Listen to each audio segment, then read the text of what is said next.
Hello and welcome to Art on the Farm with Mia, Sage, and Jan.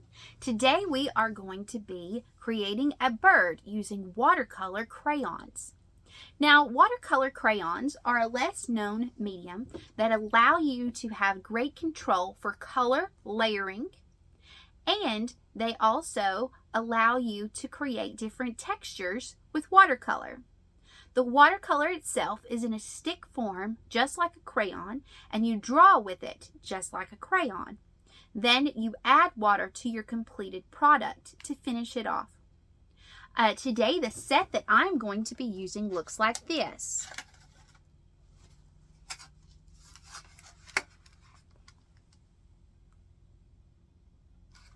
Now, on the end of this set is a hair brush that came with the set.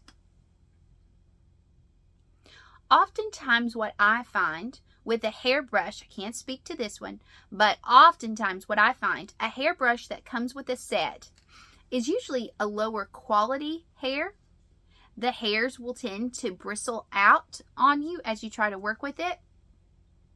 Also, often what I find with a hairbrush that comes with a set is that the brush itself will come out, little pieces will come out.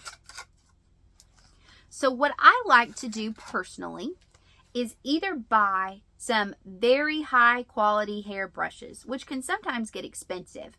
So my second option, and my most popular option, is to go out and to buy some synthetic acrylic brushes. Some that are a medium quality, but they feel really nice to the touch. And I like to just take those and use them for my watercolors. And I completely dedicate them to watercolors. So this would be something that I wouldn't use with acrylics. I would only have it with my watercolor sets, and then I would use it solely for watercolors. You will find that if you are going to explore and play with watercolors for quite a long time, then this is going to preserve and protect the quality of those watercolors, okay, of the brushes themselves. So what you are going to need is a tin can and a piece of either watercolor paper or cardstock. This in particular today, I'm just using cardstock because I'm playing, I'm exploring. I'm not super worried about having this forever. I may, but I'm not super worried about the paper itself. I'm worried about growing a skill. Okay, so I have here my cardstock, and I have a tin can just from the kitchen that I gussied up a little bit, made it look cutesy. Okay, so we're going to take that tin can, and you're going to split the center of the page. Split the center of the page by drawing two circles, one on one side and one on the other. Splitting center as best you can. Don't measure it out unless you're somebody that just absolutely has to. No reason. Don't measure it out. Just enjoy. Okay? These are going to be the two eyes of our bird. Now, this was a style that I created for myself, several years ago. And when in doubt, if I really am just going to play and I am just going to enjoy a release, I go to making these birds. I love to do these little things, okay? And I don't know how it came to me one day, but it did. So we are going to be going on and making the beak for this bird. If you need to pause the video while you make your circles, that's perfectly fine. When you think about the beak to your bird, just catch up to us when you can. I want you to think of a reverse raindrop. A raindrop where the tip is going down to the ground instead of up to the sky. Adding this gold is really going to help quite a bit in you seeing that. Just in case, a reverse raindrop right there.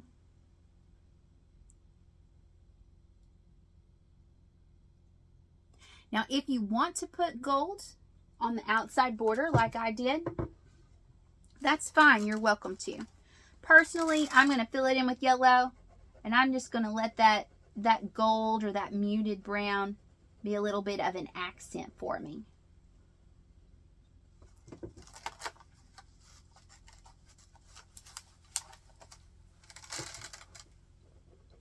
So I'm just going to give just a nice little hint of it. Not even completely filling it in, just giving a nice little hint.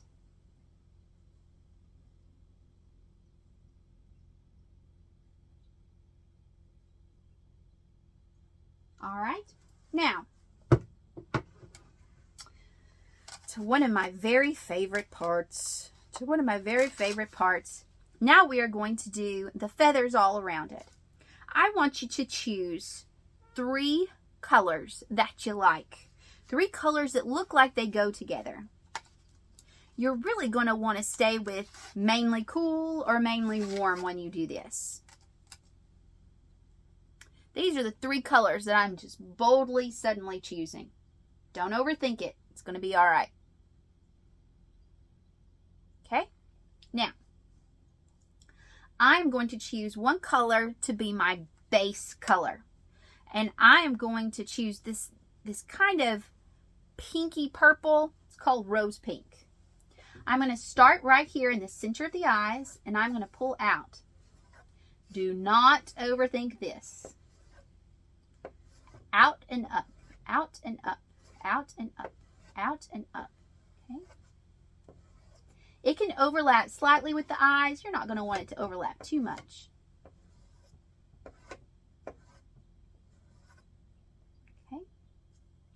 Then I'm going to do the same thing down here. Out and down. Out and down. Nice free flowing. Again, we're not getting torn up over this. Life is full of plenty of things for us to get torn up about. This is not one of them. This is for fun. This is to explore.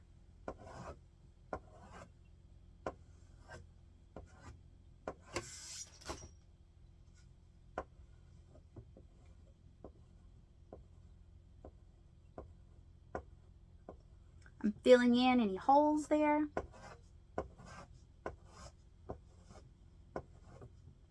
Do it until it looks right to you. Don't count your strokes or anything like that. Just do it until it feels right. Over here on the side, I am going to make sure as I curve around that it at least makes it all the way around the eye.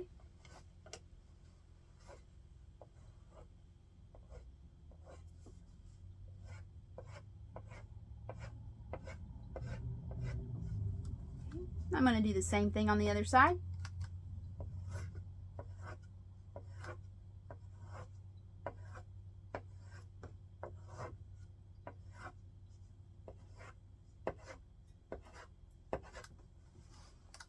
All right, very nice.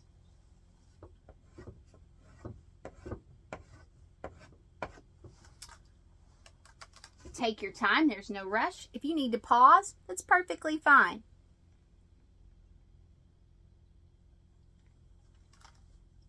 While I have my rose pink with me, I'm going to go down here.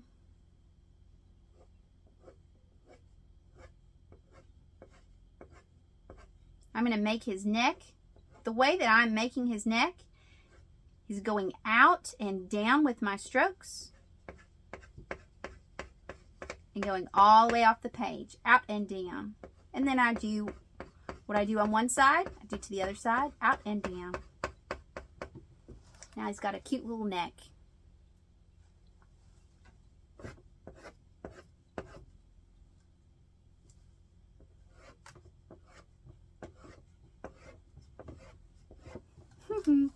All right.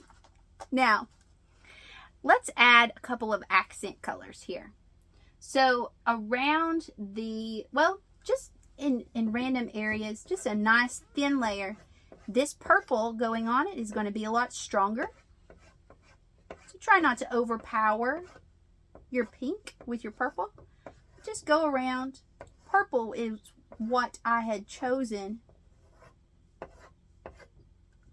when I went around the eyes initially, when I traced the can.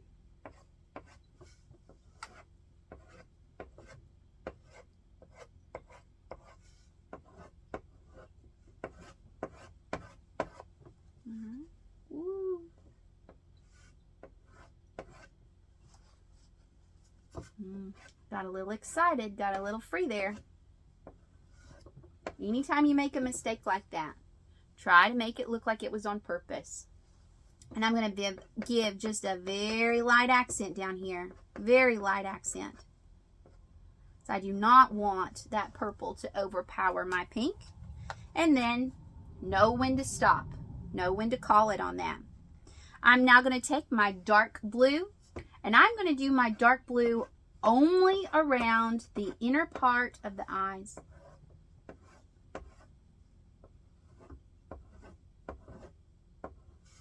It's going to be the least amount of all. It's also one of the strongest. And then I'm going to stop. Okay. Now, I oftentimes will try to convince someone to not use black because black is so strong. But right in here to create the center of the eyes, black can be quite nice to use. Guesstimate it if you feel comfortable making a guess. But if you don't feel comfortable making a guess, that's perfectly fine. You can grab something and trace it. On the inside here, on the bottom of the inside, I'm going to create a little dot, a little circle. And then on the outside, I'm going to create a slightly larger circle. The rest of the eye, just going to fill right in.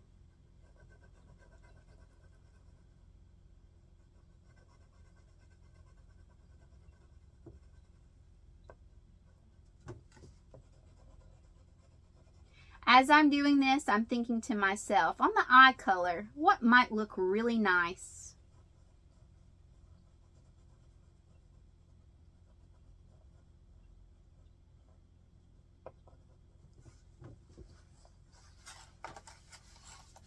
And I think this fella is going to have blue-green eyes. I'm going to choose a nice light blue, and I'm going to accent it with green. So all the way around here, I'm going to create a nice blue border. A decently solid blue border.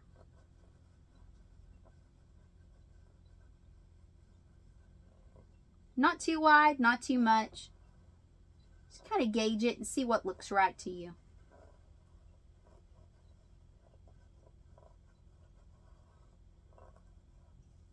Okay. Now, I'm going to do the exact same thing to the other side. All the way around a nice blue border.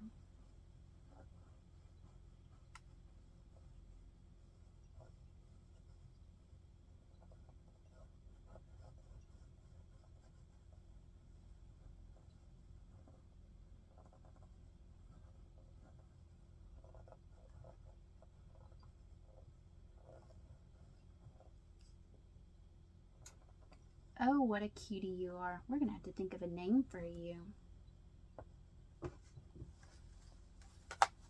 Then I'm going to layer a little bit of green with that.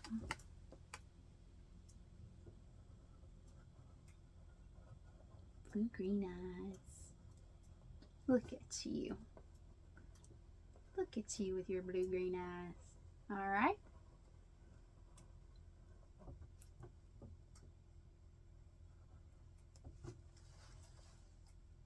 So, now it's time to add a bit of water.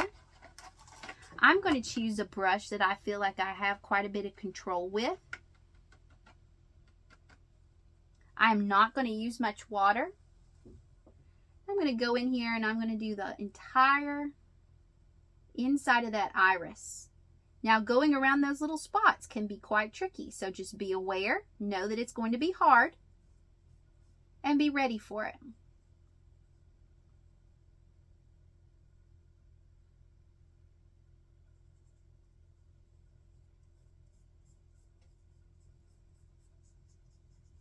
You can see now for yourself just how strong that black can be.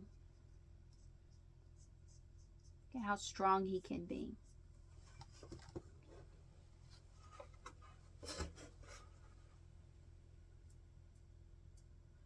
A drastic difference when you get the water on these watercolor crayons.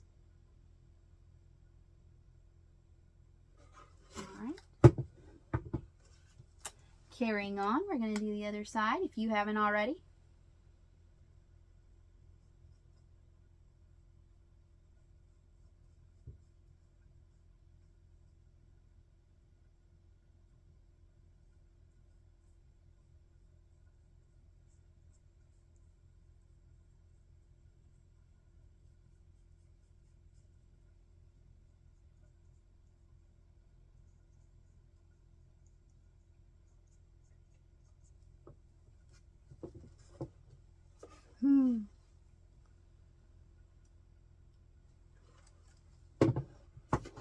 Alright. I'm going to choose another brush that I feel like I have a nice control with. Now I'm going to go around the outside here.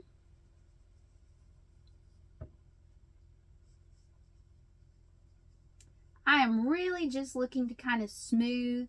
I am not looking to get rid of any of the nice texture around here.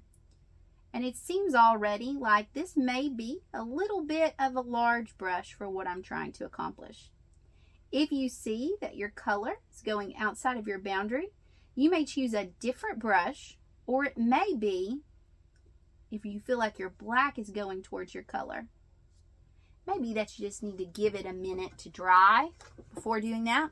One of the hardest things is getting up close to that black and not touching into the black. It's hard. It's very hard.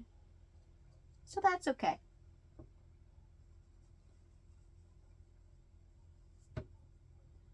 Just do your very best with it. Take your time with it and enjoy the experience.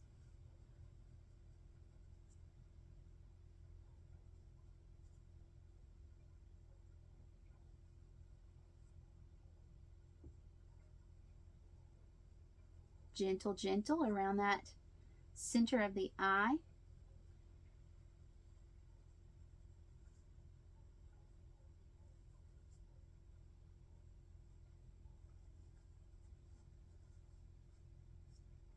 And then know when to stop. Now, I don't want to take away from the fact that so much of this can be smooth and so much of this can be rough. So I'm going to be leaving quite a bit of the rough. I am going to smooth out.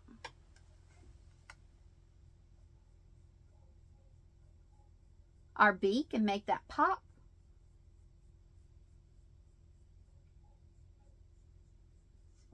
Oh, that really made that pop on his face. And then with this same brush, be careful. You may want to clean the brush if you chose a color that would not go well, that would look kind of muddy. With this same brush for me though, I'm going to allow it to have some orange tones. And I'm just going to very lightly wisp over what I have already done. I am leaving texture. I am leaving texture. So don't go through and try to just make everything disappear that you've worked so hard to create. No reason for that. No reason at all. Okay?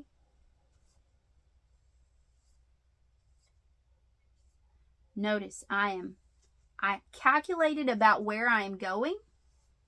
But I am not overthinking this. No reason to. You want those colors to blend and mesh and move. What a nice little fella you are. Know when to stop.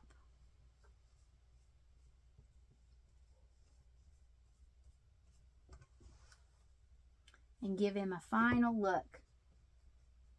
I am going to make this just over the nose solid. Wouldn't make sense if you saw a lot of sky through his head. That doesn't make sense, does it?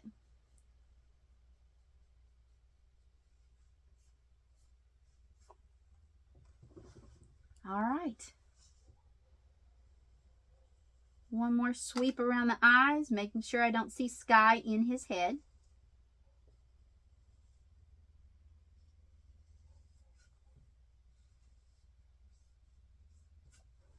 And he is complete. I hope you enjoyed this project. Art on the Farm with Mia, Sage, and Jan. brought to you by the Monroe Area Council for the Arts. We'll see you next time.